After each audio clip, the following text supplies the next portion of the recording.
Je m'appelle Nicolas, j'ai 40 ans. Je m'appelle Adeline, 42 ans et je viens des Hauts-de-France. Je m'appelle Dorian, j'ai 40 ans et je viens de Provence-Alpes-Côte d'Azur.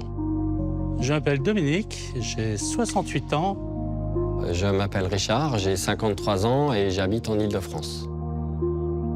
Le gros avantage du Scénic, c'est qu'il est connecté avec une application. Dès que mon téléphone sonne, que je sais que je dois partir en astreinte, la première chose que je fais, c'est j'ouvre l'application du Scénic, je le mets en chauffe. Je suis sûr à 100% qu'au moment où je vais monter dedans, il est désembué et s'il y a eu du gel, il n'y a plus de gel. Donc je peux partir immédiatement. Et c'est vrai que pour moi, ça, c'est un vrai plus. Alors, les charges au quotidien, rien de plus facile. Moi, je suis quelqu'un quand même d'assez peureuse, donc je ne vais pas en dessous des 20% d'autonomie. Et je charge la voiture, on va dire, 3 fois dans la semaine. Comme pour aller à la pompe, on n'attend pas qu'il y ait le voyant qui s'allume.